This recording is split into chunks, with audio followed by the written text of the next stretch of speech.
الف مبروك. بسم الله ما شاء الله، بسم الله ما شاء الله. احنا اول مره نلاقي حد يبص للمنطقه دي. احنا عايزين حضرتك بس عايزينها في الجون مش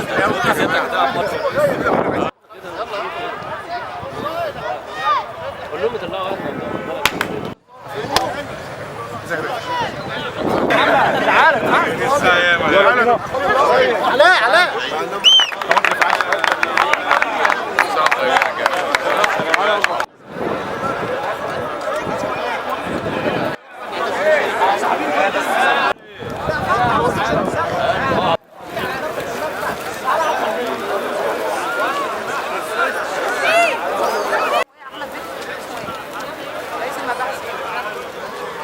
كله خد ميه، كله خد ميه.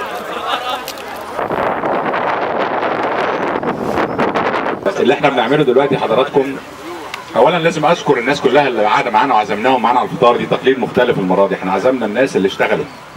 احنا دايما بنروح القرى الاكثر احتياجا والحتت دي اللي ناقصه خدمات عشان نقول لهم ان احنا مش ناسيينكم وجايين، وهننزل بعد العيد ان شاء الله. ونزلنا في خرشد فعلا وهننزل في ابيس، لكن هنا بنقول لكم ان احنا نزلنا بقوه جدا جدا جدا اكتر من اي حته ثانيه. احنا معانا المره دي رئيس الوزراء في ظهرنا، معانا الرئيس في ظهرنا، معانا منظمه المجتمع المدني كله عايز يعمل حاجه. المحموديه دي نست، فاحنا هناخدها كلها من اولها لاخرها ان شاء الله، بما فيها كفر عكشري، بما فيها منطقه كاب، وبما فيها الحضره، كل حته.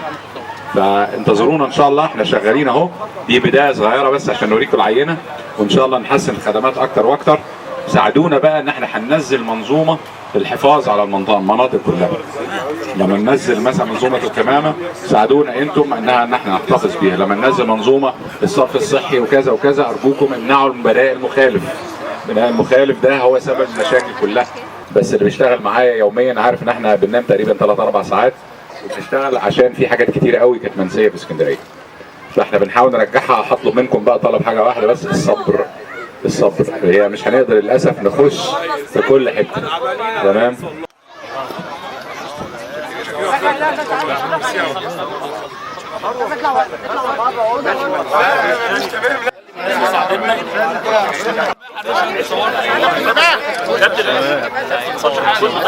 عيسى